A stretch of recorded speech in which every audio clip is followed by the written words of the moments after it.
Dieu nous bénisse abondamment. Nous vous saluons dans le précieux nom de notre Seigneur Jésus-Christ. Nous bénissons le Seigneur, le rendant de multiples actions de grâce pour le privilège qu'il nous accorde ce soir de nous tenir dans sa sainte et glorieuse présence.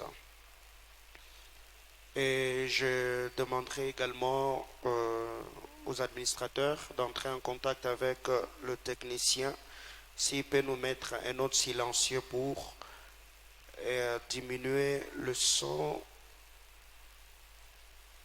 du dynamo. On va lire la parole de Dieu. Je suis dans 2 Rois, chapitre 5. Je sens qu'il y a également mon micro qui s'entrecoupe, si vous pouvez revoir. 2 Rois, chapitre 5, nous lirons à partir du verset 14 au verset 27.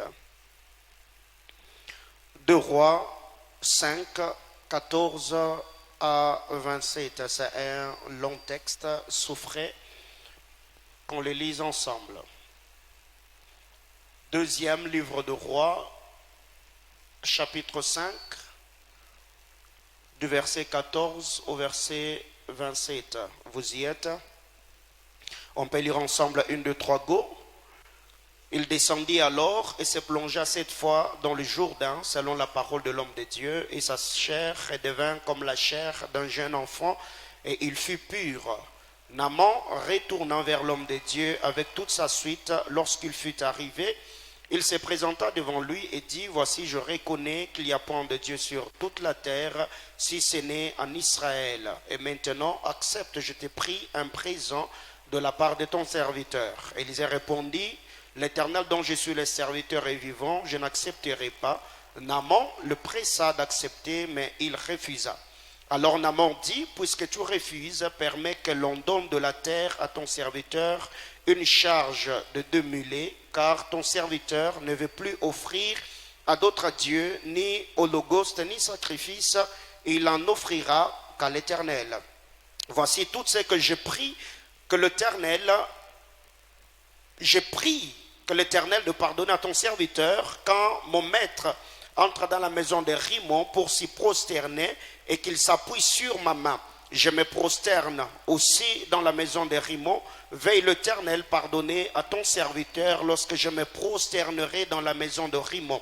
Élisée lui dit, va en paix. Lorsque Naaman eut quitté Élisée, qu'il fut à une certaine distance, Géasi, serviteur d'Élisée, homme de Dieu, se dit en lui-même, voici mon maître a ménagé Naaman, ce Syrien, en n'acceptant pas de sa main ce qu'il avait apporté. L'Éternel est vivant, je vais courir après lui et j'en obtiendrai quelque chose. Et Géasi courut après Naaman.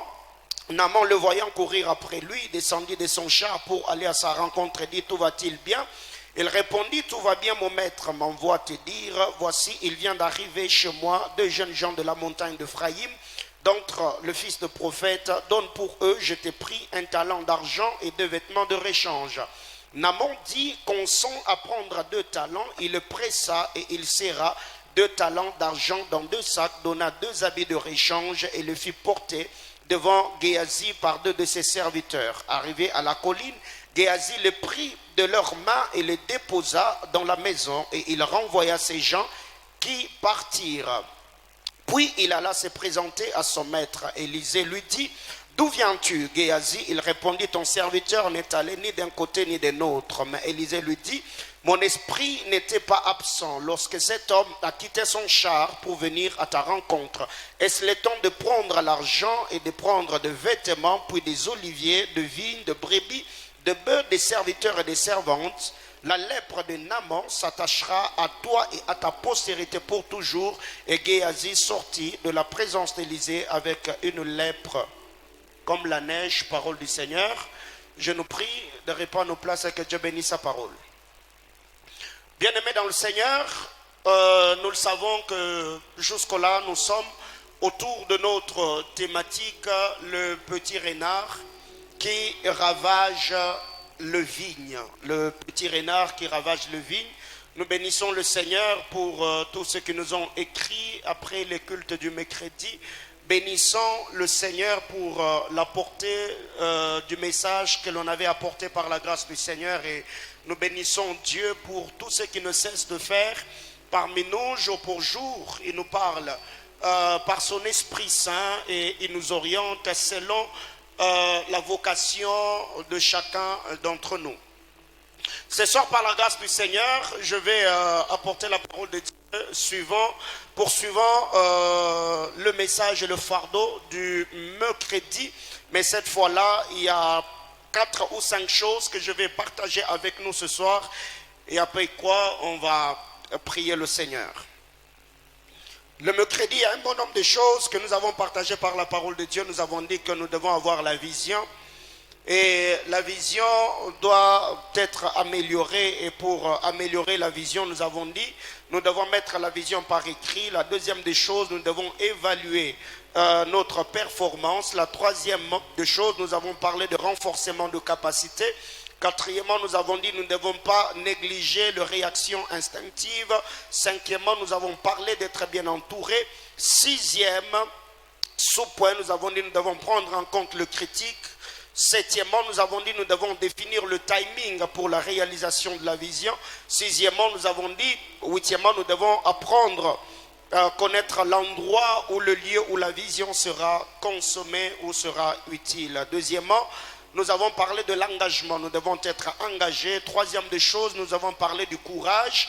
Quatrièmement, nous avons parlé de la patience. Cinquièmement, nous avons parlé de la concentration. Sixièmement, nous avons parlé de la pensée positive. Ce sont des choses que nous avons partagées par la grâce du Seigneur au culte du mercredi. Les petits renards qui ravagent le vigne. Cette semaine, ça devait normalement, le dimanche passé plus tôt, c'était notre dimanche de projet. Mais comme c'était le dimanche pascal, nous avons apporté la parole du Seigneur parlant de la mort et la résurrection de notre bien-aimé Sauveur. Et c'est pour cette raison que le mercredi, et aujourd'hui, nous allons partager la parole du Seigneur autour de projets. Bien-aimés dans le Seigneur, parlant de petits renards, le texte de 2 Rois chapitre 5 que nous venons de lire, c'est une histoire qui nous est familière, on peut l'expliquer, le réciter à cœur. Et pour cela, je ne vais vraiment pas m'attarder là-dessus parce que ce soir, on va passer un moment dans la prière, on va prier pour nos vies, on va prier pour nos projets, on va prier pour nos études, on va prier pour ce que nous faisons au quotidien. Et je crois que le Seigneur, Dieu d'Israël, ne manquera pas à bénir chacun d'entre nous. Cette histoire commence dans 2 Rois, chapitre 5, au verset 1er. Nous le savons, le roi de Syrie avait un homme, le général sur qui il s'appuyait. Et ce général s'appelait Naaman. Naaman avait une maladie qui est la lèpre. Et dans la maison de Naaman, il y avait une petite fille qu'on avait enlevée et qui était servante ou esclave dans la maison de Naaman. Sûrement, il voyait son maître comment il s'est tordé de douleur. Quand peut-être elle revenait du boulot, enlever la tenue, la lèpre qui était attachée à sa peau. Et un jour, cette petite fille s'est décidée de partager ce qu'elle avait comme secret avec sa maîtresse qui était la femme de Naaman. Elle dira cette fois-là à la femme de Naaman, si mon chef, ton mari, allait en Israël, et il y a un homme de Dieu qui s'appelle Élisée le prophète, priera l'Éternel et guérira le général de sa lèpre. Et là, le roi de Syrie, il a écrit une correspondance, il a envoyé au roi d'Israël, lui disant que je vais envoyer Naaman pour que tu le guérisses. Et cet homme, après avoir reçu la lettre, il s'est écrit en disant, le roi de Syrie, il est en train de me créer des problèmes. Est-ce que suis-je Dieu pour guérir les hommes? Et la nouvelle était parvenue aux oreilles du prophète Élisée, qui cette fois-là a envoyé des hommes dire au roi d'Israël qu'il puisse envoyer vers lui le général et que le Seigneur allait le guérir. Et quand cet homme est arrivé, Élisée ne l'a pas rencontré en premier, il lui a dit, va dans le Jourdain, tu feras 7 plongeons. Tu vas te plonger 7 fois dans le Jourdain et après quoi ta peau sera pure comme celle d'un bébé. Et arrivé au verset 14, la Bible déclare, cet homme, il s'était opposé, mais conseillé par ce serviteur, il a fini par céder. Et après le sac plongeon, la Bible déclare que la peau de Naaman, sa chair, redevint pure comme la chair d'un jeune enfant. Et qu'est-ce qui est arrivé? Après cela, il est reparti vers l'homme de Dieu avec de présents. Il a dit à Élisée, consens, prends ces choses en signe de reconnaissance et de gratitude parce que le Dieu d'Israël venait de me guérir. Et Élisée étant un serviteur de Dieu intègre, il a dit au général, ce que Dieu a fait dans ta vie, c'est une grâce. Élisée a refusé de prendre le présent de peur que Naaman pense que la guérison qu'il venait de recevoir, il avait acheté au prix de quelque chose. Élisée a refusé. La Bible déclare, Aman a tellement insisté que Élisée refusa. Et après le refus, au-delà d'avoir reçu la guérison, la restauration de sa personne et de sa chair, et cette fois-là, il a fait une demande, demandant qu'on puisse lui donner une portion de terre. Et on lui a donné 2 mulets. Il est parti, c'est après son départ que Géasi, serviteur d'Élisée, qui avait des motivations impures, qui était un homme cupide, il était à côté d'un homme discipliné, un homme ordonné, un homme intègre, alors que lui, son cœur était attaché au bien, son cœur était attaché au présent. Et après le départ du général Naaman, la Bible déclare que Géasi, serviteur d'Élisée, homme de Dieu, s'est dit en lui-même. C'est là que le problème de Géasi commence. Il s'est dit en lui-même, il a parlé en son cœur, disant, cet homme de Naaman, mon maître a ménagé avec lui, ces Syriens n'acceptant pas de sa main ce qu'il avait apporté. L'Éternel est vivant, je vais courir après lui et j'en obtiendrai quelque chose. Et la Bible déclare, le général s'est levé, il est parti. Et après son départ, Géasi s'est dit dans son cœur, il s'est également levé, il a couru derrière le général. Et quand le général a vu l'attaché du prophète, la Bible déclare, il est descendu de son char, il s'est approché de Géasi, lui posant la question, dis-moi, est-ce que tout va bien derrière vous?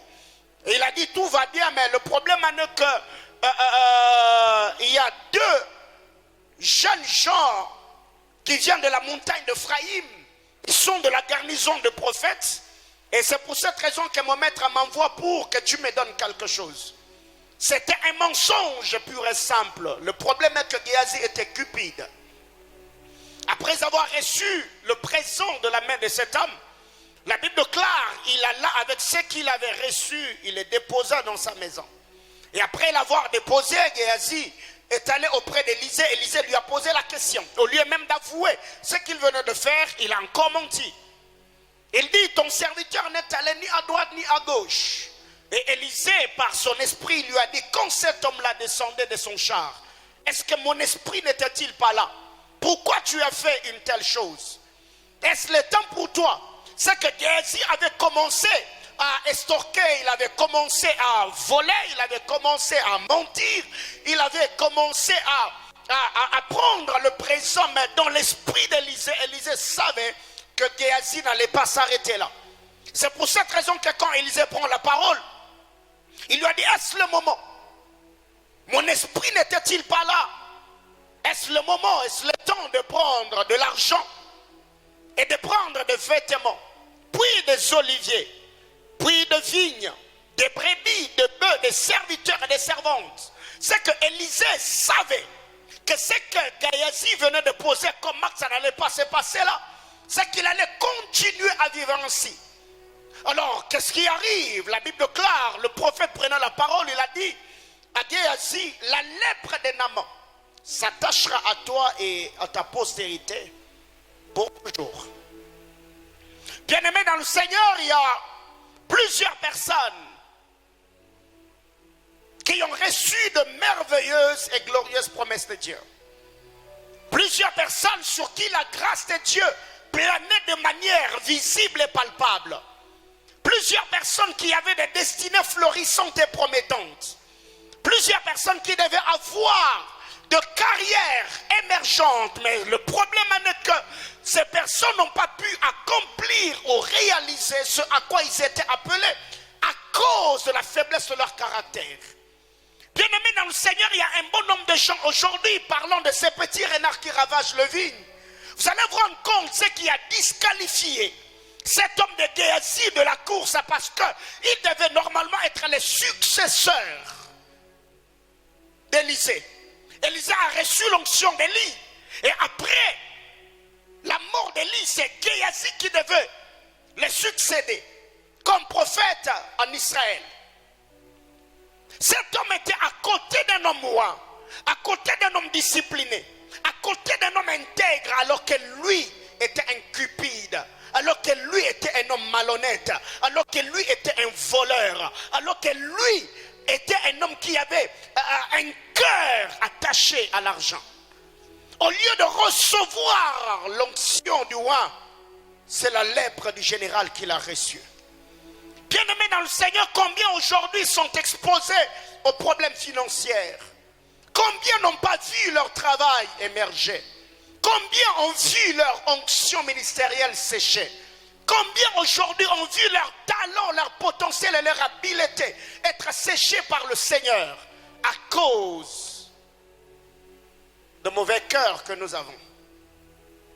La question que je me suis posée, est-ce que après que Élisée s'est entretenu avec Géasi, il lui a dit désormais, la lèpre de Naaman va s'attacher à toi. Pas seulement à toi, mais aussi à ta postérité, à ta progéniture. Bien-aimé dans le Seigneur, la progéniture, les descendants de Géasi, la famille de Géasi est devenue une famille lépreuse. Pas parce que cette maladie était une maladie héréditaire, mais parce que papa a ouvert une porte et cette porte a fait que les enfants soient exposés à cette malédiction.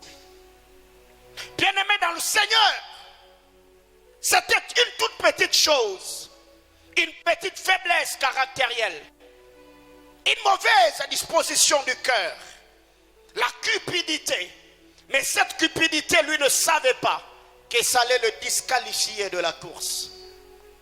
Combien de gens aujourd'hui vivent dans la malversation financière, se nourrissent de biens mal acquis, l'escroquerie, le vol, le mensonge, l'impudicité, la prostitution pour se nourrir. Bien-aimés dans le Seigneur, Géasi, s'il savait qu'après avoir touché au présent de Naaman, c'était un pont, une alliance qui allait être établie entre eux deux pour que la lèpre des Syriens traverse le pont et s'attache à un Israélite. S'il le savait, je ne pense pas que Géasi allait se dire en lui-même ou allait se déplacer pour aller prendre le bien ou le présent de cet homme.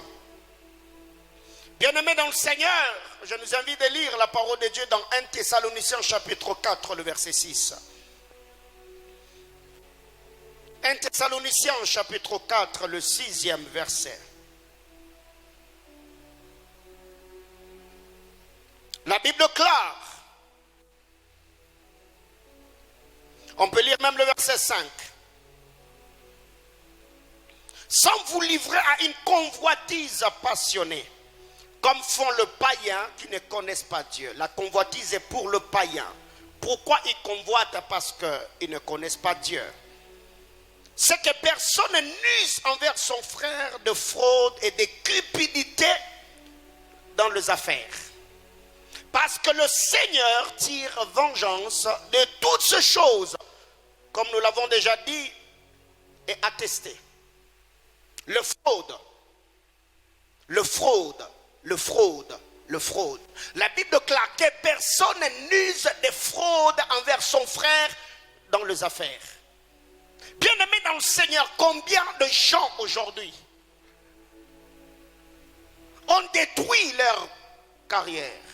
Combien de gens aujourd'hui se sont exposés à la malédiction? Combien de gens aujourd'hui pensant escroquer les autres, Ils ont ouvert une porte de malédiction dans leur propre vie. Combien de gens aujourd'hui, pensant voler aux autres, ils se sont eux-mêmes créés de problèmes. Combien de gens aujourd'hui ont attiré la malédiction de Dieu, alors que l'autre te fait confiance, alors que l'autre t'a confié ses biens, alors que l'autre t'a mis sur cette opportunité, alors que l'autre t'a envoyé le représenter. Mais parce que toi tu es rusé, parce que tu as un mauvais cœur, parce que tu es cupide, parce que tu es voleur, si je peux le dire ainsi, tu vois la personne penser que comme l'autre n'est pas au courant, parce que toi tu maîtrises un bon nombre de principes de comptabilité, tu peux le rouler, tu peux falsifier les documents. Pourquoi? Parce que tu veux t'enrichir. Bien-aimés dans le Seigneur, combien de familles aujourd'hui sont exposées? Regardez ce qui se passe à l'est de notre pays. Regardez ce qui se passe autour de nous. Et vous allez vous rendre compte, même dans tout ce qui se passe ici, il y a même des soi-disant chrétiens qui sont dans le coup. Alors que d'autres familles sont en train de croupir, alors que d'autres personnes sont en train de souffrir, alors qu'il y a des enseignants de pères de famille qui souffrent, qui n'arrivent même pas à réunir le début du mois. Et il y a d'autres personnes au Congo qui sont en train de s'enrichir. Et il y a d'autres personnes qui achètent des maisons à l'étranger, qui nourrissent leur famille au détriment des sueurs des autres. Bien-aimés dans le Seigneur, la Bible déclare Dieu est juste et Dieu tire vengeance de toutes ces choses. Ce soir, du haut de cet hôtel, comme le pasteur du centre missionnaire Manaïm, je voulais donner des conseils à tous ceux qui font des affaires, à tous ceux qui sont dans les séculiers. Bien-aimés dans le Seigneur, contentez-vous de ce que Dieu vous donne. Soyez honnêtes dans les affaires. Craignez le Seigneur. Même si l'autre n'est pas au courant. Bien-aimés dans le Seigneur, l'honnêteté financière, c'est aussi un signe de la conversion. Il y a plusieurs personnes, ils sont convertis que dans d'autres choses. Mais en matière d'argent, tu ne vas pas le voir fumer. Il ne boit pas, il ne se prostitue pas. Mais face à l'argent, il a un caractère, une faiblesse caractérielle. Bien-aimés frères, il y a une chose que vous devez savoir. Dans ma vie, je peux le dire tout haut, que depuis que je suis consacré pasteur, je n'ai jamais, je dis jamais, mangé même les $1 des clous de l'église. Quand je dis jamais, jamais. Aucune personne ne peut m'accuser que le pasteur Paulin m'a appelé, il a demandé de l'argent, il a réclamé la dîme, ou j'ai fait affaire avec lui, bien il m'a emprunté de l'argent, il n'a pas remboursé. J'ai dit personne, alors personne. Et les financiers sont là. Même les personnes qui entrent dans mon bureau et ils déposent de l'argent. Bien aimés frères, ça arrive toujours. Et il y a, je crois, avant le lancement de cette église, un papa de l'église, un papa de Kinshasa plutôt, qui n'était pas connu. Il m'a appelé, il m'a dit, prophète Paulin, le Seigneur on m'a parlé de la vision que Dieu vous a donnée. Je voudrais également contribuer. Il a envoyé combien? Maman, c'était combien? $5 000. Je vous dis bien, pas 500, 5 000. Personne ne le connaissait. Et je pouvais aussi je me dis, bon, personne ne le connaît, personne ne va l'appeler, personne n'a son coordonné. Bon, je prends les 5 000, je peux investir dans d'autres choses. Quand j'ai récupéré l'argent, je leur ai dit, il y a un homme qui a envoyé $5 000 à Kinshasa, et cet argent-là, je les ai confiés. On a pu investir cet argent-là dans la réalisation de ce que nous avons fait. Et il y a beaucoup de gens comme ça la semaine passée. Je ne sais pas, il y a 2 ou 3 semaines. Il y a un couple de l'église qui m'ont dit, oh non, pasteur, l'entrée de l'église ici, avec la pluie, est-ce qu'on ne peut pas mettre de gouttières? J'ai parlé avec eux, je leur ai dit ce qu'on devait faire. Et comme l'homme travaille à Colosie, son épouse est venue dans mon bureau. Elle m'a remis $200. Elle m'a dit, pasteur, les $200 que l'on donne, c'est ce que le Seigneur a déposé dans nos mains. Et je les ai appelés. J'ai dit à maman Nathalie, il y a un couple de l'église qui m'ont donné $200. Et leurs $200, c'est dans mon bureau jusqu'aujourd'hui. Nous attendons. Quand le temps va se permettre, on va mettre des gouttières de l'autre côté. Bien-aimés dans le Seigneur, vous devez savoir, un homme qui tremble devant l'argent, il est déjà exposé à n'importe quel autre péché. il peut les commettre facilement. Bien-aimés frères, quand tu vois les billets des banques, ton cœur, quand tu vois l'argent, comment te sens-tu? Il y a des gens face à l'argent, ils commencent à transpirer, ils transpirent, vous sentez vraiment qu'il est en train de transpirer, ses yeux sont en train de rougir. C'est quoi le problème? Si déjà 500 000, 2000 dollars, tu ne sais pas gérer, toi tu penses que Dieu te donnera des millions, mais non, la Bible déclare, c'est lui qui est fidèle dans peu de choses, il sera fidèle dans le grand. Alors qu'est-ce qui arrive? La Bible déclare que personne n'use envers son frère de fraude et de cupidité dans les affaires. Tous ceux qui ont l'esprit de fraude sont des cupides. Ce sont des personnes qui aiment l'argent. Ce sont des personnes qui sont attachées à l'argent. Ils font tout pour avoir de l'argent. Ma soeur, quand tu n'as pas l'argent, comment tu te sens? Quand tu n'as pas de l'argent, comment te sens-tu quand tu n'as pas l'argent? Qu'est-ce que tu es prêt à faire pour avoir de l'argent? Qu'est-ce que tu es prêt à faire pour gagner de l'argent? Est-ce que tu peux aujourd'hui nous dire comment tu as eu tout ce que tu as eu? Comment tu es arrivé à avoir le téléphone que tu as? Comment tu as eu à acheter la maison que tu as achetée? Comment tu as fait pour avoir les vêtements que tu as? Tu es étudiante, tu ne travailles pas. Papa est fonctionnaire de l'État. Et toi, tu te promènes avec un iPhone 12 Max Pro. Comment tu as fait? Bien-aimé dans le Seigneur, il y a aujourd'hui des gens qui commettent l'impudicité, qui livrent leur corps. Pourquoi? Parce que je dois acheter chaussures, parce que je dois acheter. Et un jour, j'étais en train de faire la cure d'âme d'une sœur à l'époque, et la sœur me dira, pasteur, tout ce que moi je fais dans ma vie, je n'arrive pas à supporter. Manquer de l'argent. Quand je n'ai pas de l'argent, j'ai la nervosité. Je dis, ok, mais tu aimes l'argent, mais tu ne sais pas travailler pour gagner de l'argent. Et pour cela que Dieu bénisse toutes ces femmes qui font tourner leur cerveau, qui réfléchissent, qui se battent et qui se lèvent le matin. Ils vont travailler pour gagner honnêtement leur argent. Mes soeurs, coup de chapeau à vous, que Dieu vous bénisse. Bien-aimés frères, que personne n'use envers son frère de la fraude et la cupidité dans les affaires. Aujourd'hui, j'ai même entendu cela être dit au milieu de chrétiens, où quelqu'un vous dit, je préfère encore travailler avec le païen qu'avec le chrétien. Bien-aimés frères, c'est honteux, c'est honteux, c'est honteux, c'est honteux. Qu'est-ce que nous n'avons pas vu? Des hommes de Dieu qui sont allés invités à la présidence. À l'entrée de la présidence, c'était bon, on était des frères. Mais à la sortie de la présidence, il y a eu guerre. Pourquoi? Parce qu'il n'y a pas eu un partage équitable. Tout cela, c'est de l'argent. Pourquoi aujourd'hui il y a des manipulations dans les églises? L'amour de l'argent. Pourquoi aujourd'hui les gens donnent de fausses prophéties et fabriquent des miracles? L'amour de l'argent. Bien-aimé dans le Seigneur, la Bible déclare, l'argent est la racine de tout le mot. L'amour, l'argent est la racine de tout le mot. Bien-aimé frère, utilisez l'argent, ne laissez pas l'argent vous utiliser. Servez-vous de l'argent, mais ne laissez pas, ne servez pas l'argent. Il y a beaucoup de gens aujourd'hui, leur vie est détruite seulement parce que leur cœur est attaché à l'argent. Bien-aimés frères, derrière l'argent il y a un esprit. Si tu ne sais pas vaincre l'esprit qui est derrière l'argent, frère, tu feras tout ce que tu peux faire à condition que tu aies de l'argent. Récemment, il y a une soeur qui priait avec nous, elle est allée à Kinshasa. Elle m'écrit, elle me dit, papa, si je savais des choses que j'ai découvert ici, je n'allais pas me déplacer. J'ai dit, c'est quoi le problème?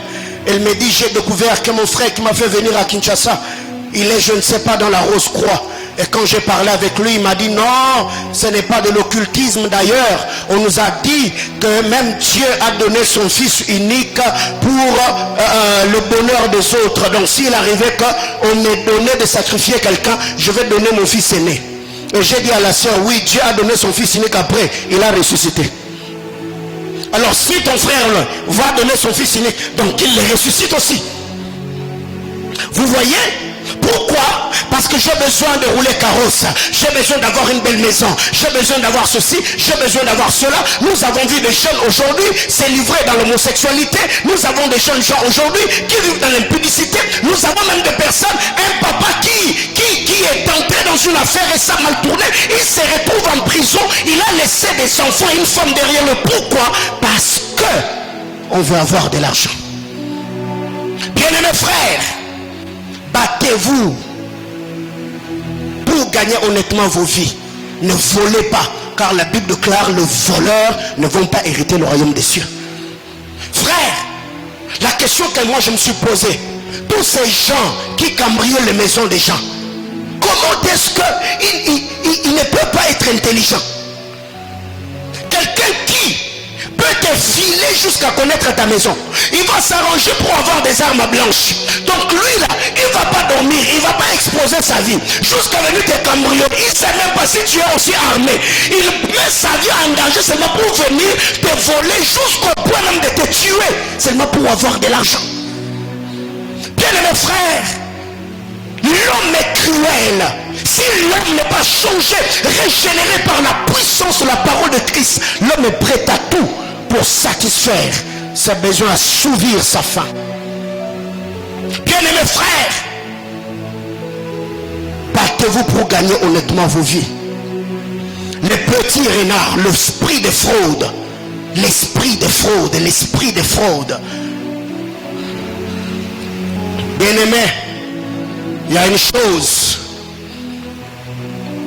Quand vous lisez la parole de Dieu, dans Psaume 101, le verset 7. Psaume 101, le verset 7. Bien-aimé, voler et payer la dîme ne te blanchit pas. Car il y a maintenant des gens qui volent. Oh non, je vole, mais avec cet argent, je vais servir Dieu. Il y a des gens qui se prostituent. Il va coucher avec le mari d'autrui. Il va commettre la prostitution. Quand il gagne l'argent de la prostitution, il vient avec la dîme à l'église. Praise the Lord. Il paye la dîme. Bien aimés frères, la dîme ne sanctifie pas celui qui le paye. La dîme ne te garantit pas le royaume des cieux. Les offrandes ne te garantissent pas le royaume des cieux.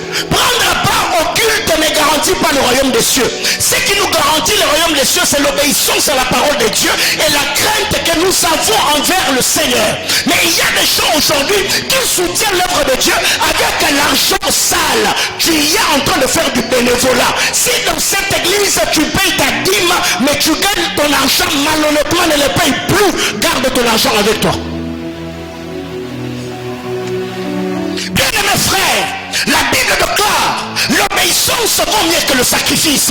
Comment est-ce qu'on peut avoir le courage d'aller faire 3 jours de jeûne à la montagne, jeûne à sec, mais alors que tu sais qu'au bas de la montagne, tu sors avec le mari d'autrui, tu sors avec une jeune fille que tu gères d'une certaine manière, mais tu as le courage d'aller jeûner. L'obéissance vaut mieux que le sacrifice. Ne payez pas vos dîmes et ne donnez pas vos offrandes si c'est l'argent sale que vous avez gagné malhonnêtement. Ne le payez pas. La Bible déclare, celui qui se livre à la fraude n'habitera pas dans ma maison. Celui qui dit des mensonges ne subsistera pas en ma présence. Bien-aimés frères, c'est possible d'être dans la maison de Dieu sans être dans la maison de Dieu. C'est possible d'être présent dans une église, mais en étant absent dans la présence de Dieu. Bien-aimés frères, le fait d'entrer dans ce temple n'est pas synonyme de rencontrer Dieu. Non. Tu peux être là, mais très loin de Dieu. Celui qui se livre à la fraude n'habitera pas dans ma maison. Ça veut dire, il n'y a pas de place pour des hommes qui ont un esprit frauduleux dans la maison de Dieu. Il n'y a pas de place pour ces hommes-là. Alors la question que je pose, c'est comment vous gagnez vos vies? Comment vous vous comportez dans la société? Les témoignages que vous ont donnés, Dieu m'a donné l'emploi. Est-ce que cet emploi-là, tu l'as eu parce que tu l'as mérité ou parce que tu as livré ton corps? Il y a des gens qui ont reçu des trônes parce qu'eux-mêmes sont montés sur l'autel.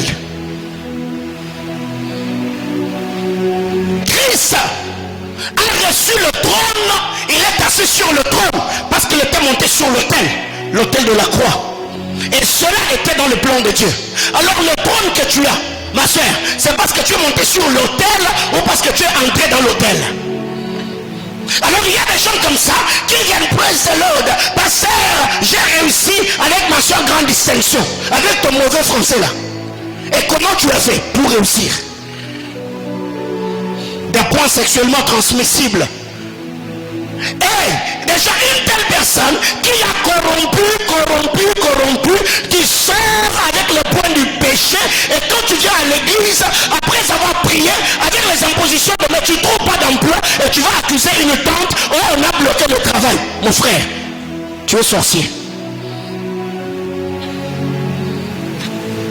Car la Bible déclare, si les prémices sont bonnes, le reste les seront aussi. Bien mes frères, comment est-ce que, malgré le nom, les sœurs de prière que nous avons, malgré le chef de retraite et le séminaire, s'il y a un endroit où nous devons combattre la corruption, c'est d'abord dans les universités, dans les écoles. Parce que ces jeunes gens-là, c'est le cadre du futur. Ce sont eux qui vont occuper certains postes stratégiques. Mais si les gens à l'université, ils corrompent, bien mes frères, vous pensez qu'une telle personne, vous le mettez à London, il ne va pas voler. Il va très bien vous voler. Pourquoi? Parce qu'il avait déjà commencé à corrompre à l'université. C'est lui qui se livre à la fraude. N'habitera pas dans ma maison. Bien mes frères, vous voulez gagner l'argent, vous voulez que Dieu vous bénisse, respectez les principes divins, obéissez à la parole de Dieu, craignez le Seigneur, vivez honnêtement, gagnez honnêtement vos vies. Deuxième chose,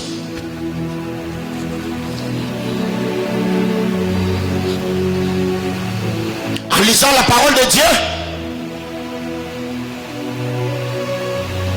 dans les livres d'Ecclésiaste chapitre 5,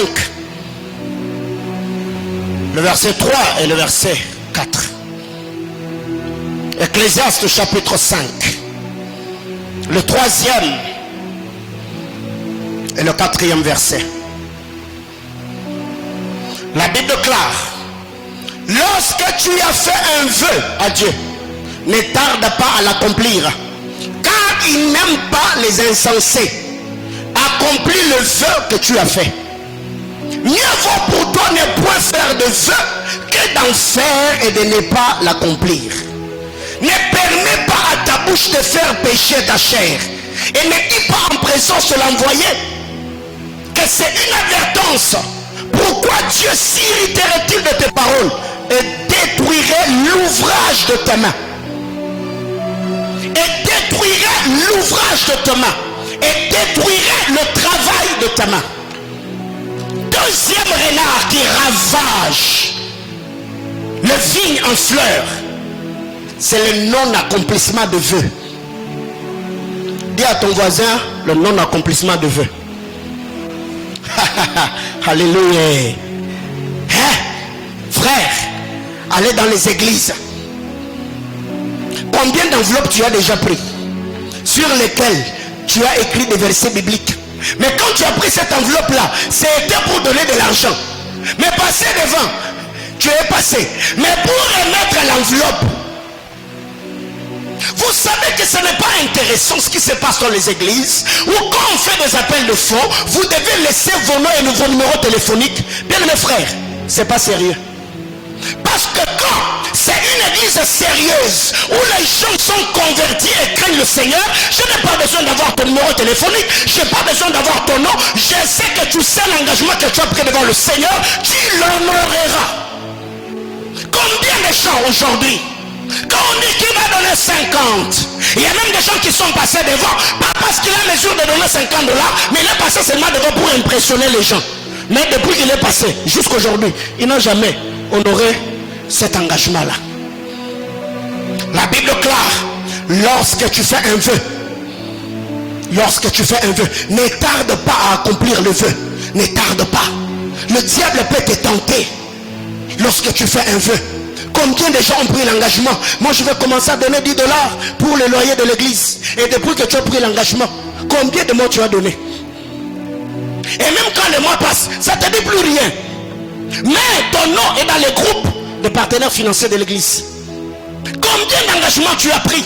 Moi, je ferai ça, je ferai ça. Et depuis que tu as pris ces engagements-là, est-ce que tu as honoré? Il y a même d'autres choses. C'est Dieu qui te l'a demandé dans ton intimité avec lui. Le Seigneur t'a dit, si tu veux que telle chose se décompte, fais telle et telle autre chose. Et tu as dit oui, Seigneur. Et ce n'est pas que Dieu n'a pas béni. Dieu t'a ouvert une porte et tu as touché de l'argent. Mais tu as d'abord résolu tes propres problèmes au lieu également d'honorer le vœu et l'engagement que tu as fait au Seigneur. Et quand ça bloque, il faut que ça retombe sur la tête du pasteur. Pasteur, mes affaires. Pasteur, mon travail. Pasteur, mes études. Pasteur, mon ministère. Et frère, moi je ne suis pas le garant. Lorsque tu as fait un vœu, ne tarde pas, ne tarde pas, ne tarde pas. Ne tarde pas à ne pas accomplir ton vœu. Presse.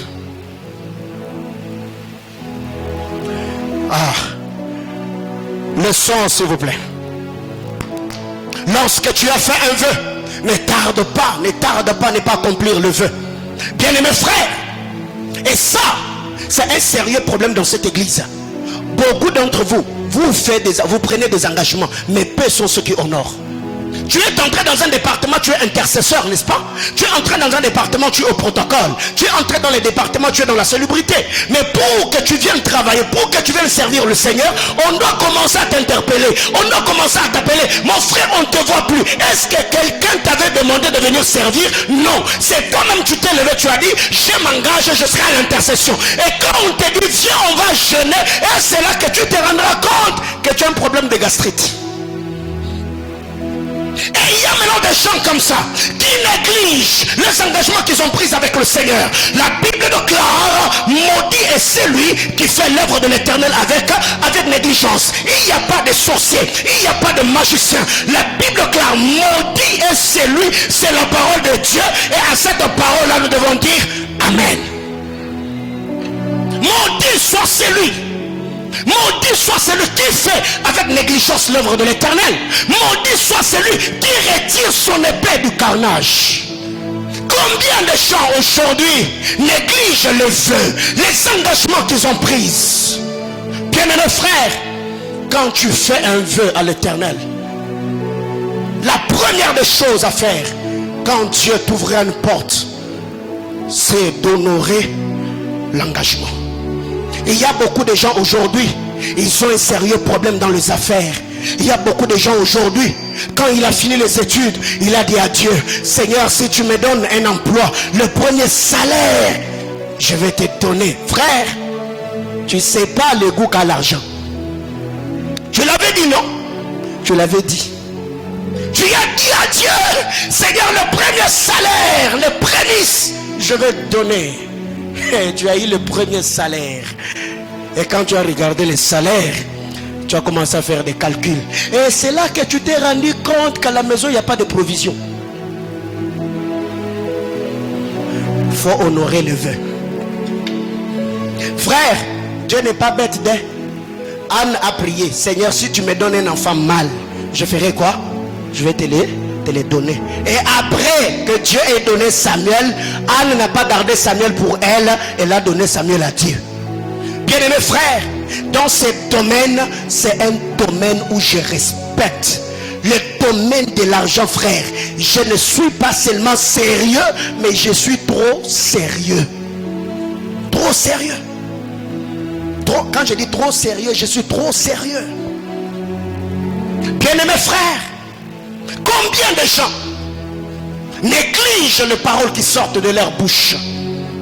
La Bible déclare, ne permets pas à ta bouche de faire pécher ta chair. Et ne dis pas en présence de l'envoyé que c'est une inadvertance. Pourquoi Dieu s'irriterait-elle contre tes paroles? Et détruirait-il l'ouvrage de tes mains? C'est que quand tu n'honores pas tes vœux, le Seigneur, ça va s'attaquer à l'unité de production. Combien de gens aujourd'hui, au début, ça commençait, c'était un travail promettant. Après un moment, on t'appelle, on te dit, on va résilier le contrat. Et là, tu viens au bureau. Pasteur, priez. Pasteur, priez. Depuis que tu as commencé ce travail-là, est-ce que tu as honoré tes vœux? Est-ce que tu as servi Dieu avec ton argent? Est-ce que Dieu a tiré profit de ce qui tombait entre tes mains? Il y a maintenant beaucoup de jeunes gens. Oh non, moi je suis étudiant. Comment tu arrives à sortir ta copine dans un restaurant? Où est-ce que tu trouves de l'argent? Comment tu fais pour avoir des mégas? Bien-aimés frères, dans ma vie, j'ai servi Dieu avant même, avec l'argent, avant même que j'aie un travail. Pourquoi? Parce que j'avais compris que c'était un investissement. Et jusqu'aujourd'hui, j'ai commencé à inculquer cette mentalité à Zoé, jusqu'à ce qu'il atteindra un certain âge et qu'il comprenne que servir Dieu n'est pas seulement prier, mais c'est aussi donner à Dieu ce qu'il nous donne. Le vœu. Tu vois, pendant que moi je serai en train de parler, revois tous les enveloppes que tu as gardées à la maison et commence déjà à te repentir avant même que l'on prie. Ouais. Ce soir, on ne va pas prier pour demander à Dieu l'argent. On va se repentir tous ici. Tous ici. Nous avons des dettes de Dieu. Tous ici. Nous avons des dettes. Je dis bien tous ici. Nous avons des dettes.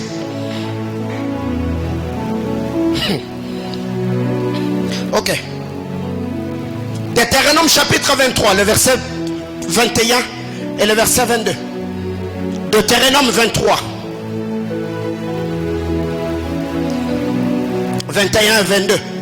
Si tu fais un vœu à l'Éternel ton Dieu, tu ne tarderas point à l'accomplir, car l'Éternel ton Dieu t'en demanderait compte.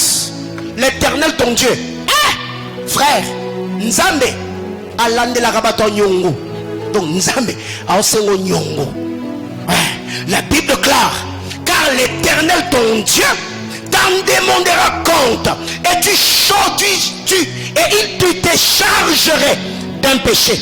Si tu t'abstiens de faire un vœu, tu ne commettras pas de péché. Non. Que devons-nous faire? Au mieux de ne pas faire un vœu que d'en faire pour ne pas l'accomplir. La Bible déclare, l'Éternel ton Dieu te demandera des comptes à cause de tous ces vœux-là que tu as fait et que tu n'as pas accompli. Qu'est-ce qui t'avait pris de t'élever dans un culte qui avait l'atmosphère de la gloire? Et seul dans ton intimité avec Dieu, tu dis, Seigneur, je commencerai à me lever chaque 4 heures du matin pour prier. Et depuis que tu as fait ces vœux-là, quand c'est 4 heures, même quand le Saint-Esprit te réveille, frère, je prends ta couverture là. Seigneur, cette année je prends l'engagement, je vais gagner des âmes. Tu as dit à Dieu, je vais gagner des âmes. Mais depuis que tu as fait cette prière là, c'est toi maintenant qui chasse les âmes par ton comportement et ton accompagnement. Ici, en parlant de feu, je ne suis pas en train de parler seulement de l'argent. Il y a des gens qui ont toujours cette habitude. Avec ce genre de message, le pasteur finira faire l'appel de fond. Bien aimé dans le Seigneur, si tu t'attends à ça, vraiment j'ai dit, je suis désolé. Parce que dans cette église, ce n'est pas l'éducation que nous avons. On ne prêche pas la parole de Dieu pour gagner quelque chose. On prêche la parole de Dieu pour que cela nous recadre et que cela puisse réglementer notre conduite. L'Éternel ton Dieu te demandera des comptes pour des vœux que tu as faits sans le réaliser. Si tu t'abstiens de faire un vœu, tu ne commettras pas de péché. Bien mes frères, ce n'est pas un péché si je me mets ici. J'ai dit nous avons besoin de $200. Mais toi tu n'as pas de moyens, frère. Il ne faut pas passer par la foi à moins que le Saint-Esprit t'a dit passe. Mais si tu sens que tu n'auras pas cet argent dans les épreuves de lait, il ne faut pas passer. Oh je passe, je mets Dieu à l'épreuve. Quelqu'un me comprend? Ok. Qu'est-ce qui est dit? Parlant de vœux. Nombre chapitre 30. Le verset 3. Nombre chapitre 30, le verset 3.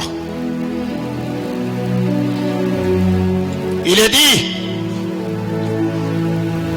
lorsqu'un homme fera un vœu à l'Éternel, ou un serment pour se lier par un engagement, il ne violera point sa parole. Il agira selon tout ce qui est sorti de sa bouche. Quand un homme a fait un vœu ou un serment pour se lier par un engagement, il ne violera point sa parole. Il agira selon tout ce qui est sorti de sa bouche. Seigneur, à 4 heures du matin, je serai debout pour prier. Il ne faut pas violer ta parole, il faut l'accomplir. Seigneur, moi, je m'engage dans tel département pour servir. Il ne faut pas violer ta parole. Seigneur, le premier salaire de mon travail, je veux te le donner. Il ne faut pas violer ta parole. Bien-aimés frères, moi je l'ai fait. En 2008, Papa Carlos est là, j'ai fait une prière seule avec Dieu. J'ai dit à Dieu, si tu me donnes un emploi, le premier salaire je vais te donner. Le Seigneur fait grâce, un de mes grands frères me connecte à un de ses amis et on m'a donné un emploi. Et le premier salaire était de $40 en 2008. Et c'est dans mes $40 là qu'il y avait des transports. Et comme j'avais fait ce vœu à Dieu, j'ai pris mes $40. Je suis allé voir mon pasteur, je suis entré dans son bureau. Je lui ai dit, papa, j'avais fait un vœu à Dieu. Je viens de toucher mon premier salaire. Je viens avec cet argent, je vous le donne. Il a pris l'argent, il m'a béni. Quand je sortais, je me disais, ah Seigneur, pourquoi il n'a même pas pris 20? Il m'a laissé 20 pour qu'il me permette de payer le transport. Non, il a tout pris parce que moi je lui ai dit, c'est un vœu que j'avais fait. Je suis sorti du bureau et même quand il enseignait, c'était à l'école du ministère. Je me disais, Seigneur, mais là, demain là, comment je vais faire pour aller au boulot? Frère, c'est moi là, j'ai quitté Lemba Salongo jusqu'au grand marché, au centre-ville, sur l'avenue du commerce où je travaillais, je faisais le pied, tout le matin. Pourquoi? Parce que je n'avais pas l'argent de transport. Mais mes $40, je l'avais laissé dans le bureau de mon pasteur. Et ces jours-là, il était venu à l'époque, il habitait cité Mamobutu. Et il roulait avec son véhicule Cherokee à l'époque. Il est sorti à l'école du ministère pendant qu'il était en train d'enseigner. Il a dit, je suis arrivé ici depuis le matin pour recevoir. Personne ne m'a béni. Et je n'avais même pas de carburant, je ne savais pas comment regagner ma maison. Mais il y a un jeune homme. J'étais là devant, il n'a pas cité mon nom. Il a dit, il y a un jeune homme qui avait fait un vœu à Dieu. Et il est venu me donner ses premiers $40. Je vous assure et déclare, ces garçons-là, s'il arrivait que dans sa vie un jour qu'il manquait de l'argent, c'est que je ne sois pas un serviteur de Dieu. Il a déclaré, il parlait, et les jours que vous apprendrez qu'il est devenu riche, ne l'accusez pas d'avoir touché au fétiche. Et là où j'étais, j'ai même oublié que je n'avais plus de transport. Dans mon cœur, je disais, Amen, Amen, Amen. Bien-aimés frères, et je sais que ma vie là, je serai béni de toutes sortes de bénédictions. C'était un vœu. Et après, ces boulots-là, j'ai travaillé à peu près pendant 4 mois. Après, j'ai changé de boulot. J'ai quitté de $40 à $400. Ouais. Bien-aimés frères, vous devez savoir, quand tu te tiens devant l'autel, quand tu es devant Dieu, même dans ta chambre, même à la montagne, même en cours de route, le Seigneur entend. Quand tu fais des vœux, il faut apprendre à honorer. Mais l'homme africain, l'homme noir, on prend tellement à la légère les paroles qui sortent de notre bouche. Combien de filles tu as promis mariage? Combien de filles tu as promis fidélité? Oh, quand je te vois pas, je mange pas rien, ni bien bongo. Bongo. Et on est habitué à ça. Oh, tu vois, sans toi je ne peux pas vivre. Et tu as rompu avec cette fille-là, sans pour autant briser le vœu ou les paroles qui sont sorties de ta bouche. C'est pour cette raison qu'il y a beaucoup de personnes qui ont des sérieux problèmes dans leur couple. Parce que tu t'es marié à un seul homme, mais dans votre mariage, il y a 8 hommes avec qui tu t'es déjà lié dans... Oh, je sais ce que je dis, non? Oui. Mes sœurs, la parole, les promesses que vous vous faites là, quand déjà vous rompez, prends le temps de renoncer à ces paroles. Je renonce aux engagements que j'ai faits. Je renonce. Ce qui fait qu'il y a beaucoup de gens aujourd'hui, à peine mariés, à peine divorcés. Pourquoi? Il y a des paroles que tu as dit dans le passé qui te réclament. On en parlera dans le temps qui vient. Depuis Depuis que tu as brisé ta relation avec cette soeur-là, jusqu'aujourd'hui, mon frère, personne ne t'a donné la chance d'être avec lui dans une relation amoureuse. Le cœur que tu as blessé de l'autre côté, crie devant Dieu et les promesses que tu faisais. Je ne t'abandonnerai pas, je ne te quitterai pas. Nganayo, Tinati, Bilagel Mabepe et Rolandayo, Tinati. On en parlera. La Bible déclare la vie et la mort sont où? Au pouvoir de la langue. Il y a des gens qui méprisent les paroles qui sortent de leur bouche. Il y a des gens qui font des promesses. Oh mon cher, demain à 12h. Et toi-même déjà tu sais que tu as un problème d'heure. Si tu sens que le rendez-vous à 12h, papa, tu as à 14h.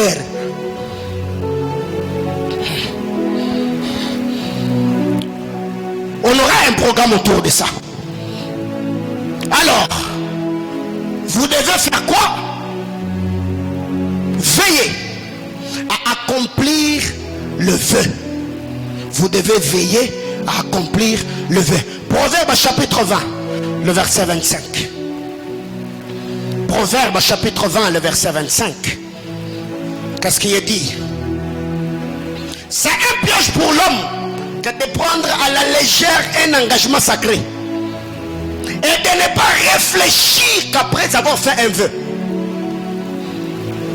C'est un piège, c'est dangereux. C'est un piège pour l'homme que de prendre à la légère un engagement sacré. Tout le vœu que nous faisons devant Dieu, ce sont des engagements sacrés. Mais c'est un piège pour l'homme s'il prend à la légère ces engagements-là. Combien d'engagements tu as pris devant Dieu? Seigneur, moi je ferai. Seigneur, moi je ferai. Seigneur, moi je ferai. Ah, je sens qu'il faut que je le dise. Ma soeur, si tu étais dans une relation avec un homme où tu reconnais que tu avais tellement dit des choses sous le coup de foudre après ce culte, et le courage soit de l'appeler, soit de lui faire même un mail où tu lui dis je retire toutes les paroles, les promesses là que je te faisais, je retire. Parce qu'il y a des relations que vous avez brisées sur le plan physique, mais sur le plan spirituel ça existe. Je suis pasteur, je sais ce que je dis. Il y a beaucoup de gens même qui viennent me voir. Pasteur, après même que je me sois marié, je me vois toujours avec mon ex là. Ça veut dire quoi? Il y a un lien. Il y a un engagement. Ça t'est déjà arrivé, non? Oui. Tu es déjà dans une relation, mais tu sens que ton cœur est toujours attaché à l'autre là. Mais toi-même tu sens que tu ne peux plus lui donner la chance pour que tu puisses avoir une relation sérieuse avec lui ou avec elle. Mais qu'est-ce qui fait que même si étant dans une autre relation, ton cœur est toujours de l'autre côté? Il faut briser les paroles. Je vous fais semblante.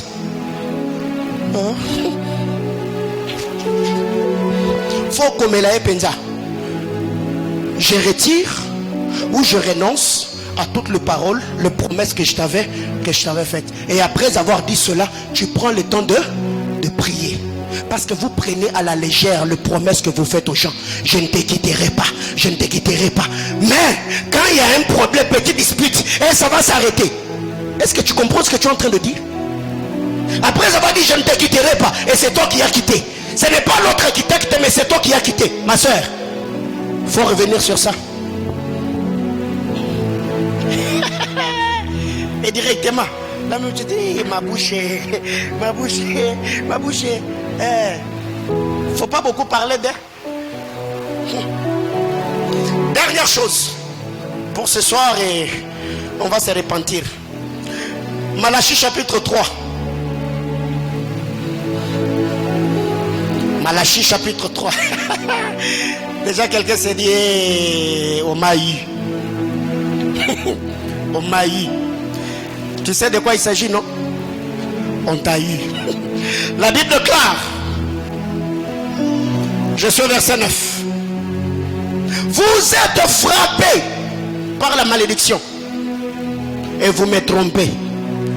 L'église tout entière, ici on parle de la nation, apportez à la maison du trésor toutes les dîmes, afin qu'il y ait de la nourriture dans ma maison. Mettez-moi de la sorte à l'épreuve, dit l'Éternel des armées, et vous verrez si je ne vous ouvre pas les églises des cieux, et si je ne répands pas sur vous la bénédiction en abondance. Pour vous, je menacerai celui qui dévore. Et il ne vous détruira pas le fruit de la terre. Et la vigne ne sera pas stérile dans vos champs, dit l'Éternel des armées. Bien-aimés frères, je ne vais pas m'attarder là-dessus. Parce que si jusque-là, étant chrétien, tu as 1 année, 2 ans, 3 ans, 4 ans, 5 ans de vie chrétienne, et que tu as besoin qu'on te prêche sur la dîme pour payer la dîme, tu es païen. Quelqu'un me comprend? Tu es comment? Tu es païen. Parce que la parole de Dieu, il n'y a pas à prendre et à laisser. Soit tu es dedans, soit tu n'es pas dedans. Comment expliquer que l'année a 12 mois et les 12 mois de l'année, toi tu as payé ta dîme qu'une fois? Et d'ailleurs, il y a même des hommes qui sont experts. Tu ne te souviens même pas de la dernière fois où tu as payé la dîme. C'est vraiment comme tel que tu es là. On doit te poser la question. La dîme. Je ne sais pas. Hein? Oui. La Bible déclare, vous me volez la nation tout entière. C'est pourquoi vous êtes sous la malédiction. Le vin est devenu stérile parce que vous ne payez pas la dîme. La terre vous a privé le meilleur produit parce que vous ne payez pas la dîme. Bien-aimés frères, dans cette église, depuis que je suis pasteur, aucune personne ne peut me dire que moi j'ai pris mon téléphone, je l'ai appelé pour lui dire papa, maman, c'est moi, si tu n'as pas payé la dîme. Jamais. Ça, c'est pas moi. Je me dis, vous connaissez la parole de Dieu, parce que personne ici, un homme responsable, n'attendra pas que les gens de la SNEL viennent le menacer pour lui couper des courants pour qu'il paye la facture. Un homme responsable n'attendra pas que les gens de la régie des eaux viennent lui menacer pour lui couper de l'eau. Alors pourquoi maintenant toi tu dois attendre qu'on vienne te prêcher disant que Dieu va maudire ou Dieu ne va pas te bénir si tu ne payes pas la dîme? C'est que tu es moins sérieux. Bien-aimés frères, je suis moi-même, et plusieurs fois la personne qui mange mes dîmes l'a témoigné ici. Je suis parmi les gens qui sont fidèles dans la dîme. Quand je vous dis je suis fidèle dans la dîme, et je ne paye pas, non, je paye la dîme de tout. Ça veut dire tout ce qui tombe entre mes mains. Même quand quelqu'un me donne, oh pasteur, je vous ai envoyé les unités de $10. Dans les unités de $10, je prélève la dîme, je mets de côté. Bien aimés frères, ne pensez pas que tous ceux qui sont bénis financièrement, ils le sont seulement parce que ce sont des courageux, parce qu'ils ont un bon salaire. Non, il y a des choses que les hommes font. Alors il y a plusieurs personnes aujourd'hui, quand ils voient leur travail, leurs finances être bloquées, la première des choses, c'est d'aller dire au pasteur, priez pour mes finances, sans pour autant respecter les principes financiers. Combien de promesses tu as reçues? Combien de professions on t'a donné? Qu'est-ce que Dieu n'a pas libéré sur ta vie? Mais jusque-là, pourquoi ça bloque? Dieu t'a dit que 2020, Dieu l'a te bénir. 2020 s'est passé. En 2021, le Seigneur est venu avec les mêmes promesses. Je vais te rendre riche. Mais tu ne comprends pas pourquoi ça tarde. Regarde d'abord dans ta propre vie. Tout ce que Dieu a déposé dans tes mains depuis le mois de janvier, est-ce qu'il en a bénéficié? Vous savez, j'ai changé ma manière de servir Dieu avec l'argent. J'ai toujours donné ce témoignage. Un jour, je suis l'histoire d'un homme de Dieu qui m'inspire beaucoup. Cet homme-là, il est millionnaire, il est africain. Beaucoup d'argent. Et pendant qu'il était en train de parler, il a dit, chaque fin de l'année, il prend le temps,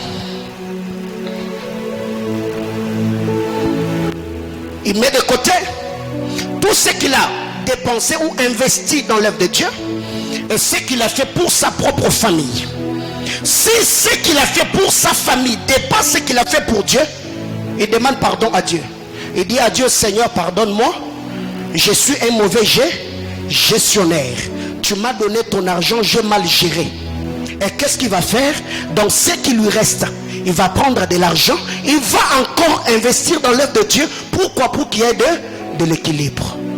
Depuis que j'ai suivi cette vidéo-là, je me suis dit, waouh! Donc il y a des hommes qui vivent avec Dieu comme ça sur terre. Et une telle personne, comment est-ce que Dieu ne va pas le bénir? Et j'ai fait de cela le principe de ma vie. Ils sont là. Je suis quelqu'un qui, au-delà de prêcher ici, je suis quelqu'un qui donne de l'argent pour l'œuvre de Dieu. Je suis quelqu'un qui bénit des hommes. Je suis quelqu'un qui soutient les hommes. Il y a même des gens pour qui je paye le loyer dans ma vie. Il y a même des frères dans cette église que moi, je fais étudier. Je le soutiens. Quand il vient, oh pasteur, il y a ça et ça. Je prends l'argent, je donne. Mais je suis son pasteur. Pourquoi je le fais? La Bible déclare, il y a plus de bonheur à donner qu'à recevoir. C'est un principe spirituel. Alors, toi qui as besoin que Dieu te bénisse, regarde d'abord la qualité de ton cœur. Est-ce que toi tu partages? Est-ce que toi tu donnes? Dieu a dit à Abraham, je te bénirai et je ferai de toi une source de bénédiction. Si déjà ce que Dieu t'a donné, tu n'as pas pu même servir Dieu avec, comment est-ce que le frère Zambazo Batin, excusez-moi le terme, Dieu n'est pas bête. Il t'a béni, tu as eu un boulot, papa, 4 ans, 5 ans, 10 ans. En aucun jour, tu as servi Dieu avec ton argent. Et toi, tu penses que demain, Dieu va venir encore te donner une promotion? Et il y a beaucoup de gens ici, vous avez bloqué vos vies financières parce que vous êtes méchants, vous êtes égoïstes. Oui, vous l'êtes. Mais si aussi, il t'est arrivé que tu étais fidèle, tu as servi Dieu dans l'intégrité et tu donnais à Dieu ce qu'il te donnait, tu le servais avec ce qu'il te donnait, frère, tu traverses des moments difficiles. Bien-aimés frères, la Bible déclare Dieu n'est débiteur de personne. Peu importe le temps que tu traverseras, le Seigneur finira toujours par t'ouvrir des portes et te prouvera sa fidélité. Alors le problème, c'est que si c'est une épreuve, soit sera, dis-toi le Seigneur est fidèle, il me bénira. Mais si tu sens que ce que tu es en train de vivre, la sécheresse que tu vis, c'est parce que toi-même tu t'es retrouvé, tu t'es mis dans des problèmes, alors fais quoi? Répands-toi, dis à Dieu, pardonne-moi. Et même quand vous lisez la parole de Dieu, par rapport au principe de la dîme, j'ai déjà appliqué cela 4 ou 5 fois dans ma vie. La Bible déclare, c'est lui qui voudra racheter la dîme. Ça veut dire, Dieu t'a béni. Au lieu de payer ta dîme, tu l'as utilisé pour tes propres besoins. Maintenant tu veux racheter la dîme que tu avais mangée. À la dîme que tu avais mangée, tu vas ajouter un 5e. Qui a déjà lu ces versets là? C'est nouveau pour toi. Parce que ma verset se met à masolo mongo la Bible. Et pas déjà. Et so tu crois. Masolo mongo la Bible. Ça t'intéresse pas. Yo kaka ke lola. Frère, au là, on va se retrouver. Mais à Dubaï, Tokutanada. Aucun d'été. Frère, à moins que tu sois quelqu'un qui sort de son corps. Maintenant, il y a avion pour Air France au côté. Alléluia. Bien-aimés frères, je vous dis, ma vie là, je ne mourrai jamais pauvre. Quand je vous dis que je ne mourrai jamais pauvre là, je ne mourrai jamais pauvre.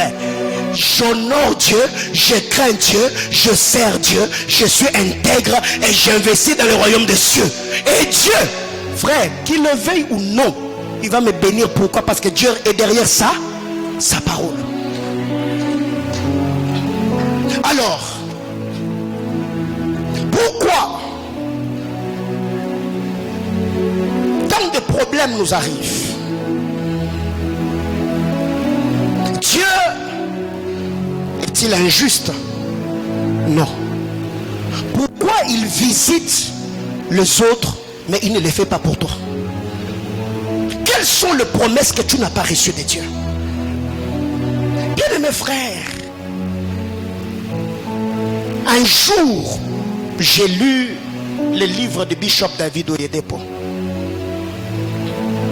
Il a dit, si dans la vie tu ne sais pas t'organiser avec les 90% de ton revenu, Même si tu prends les 1/10 de Dieu, tu ajoutes, tu ne t'organiseras jamais. Tu gagnes $100, n'est-ce pas?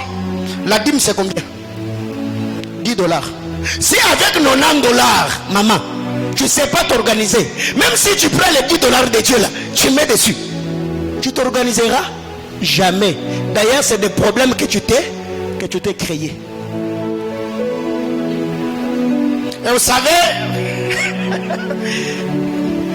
comme je l'ai dit, c'était aujourd'hui vendredi, c'était je crois que c'était le mardi, la semaine passée. Ma dîme du mois de février et la dîme du mois de mars, je ne l'avais pas payée parce que celui qui mange ma dîme est en déplacement. Et je l'ai appelé, j'ai dit, papa, est-ce que je peux passer vous voir? Il m'a dit, je sais que c'est pour la dîme. J'ai dit, oh, comment vous savez? Il m'a dit, non, je sais que quand tu prends ce genre de rendez-vous, tu viens pour t'acquitter tes dîmes. Je suis parti, je me suis dit à genoux, j'ai présenté mes dîmes. Il a prié, il a prié, il a prié, il a prié.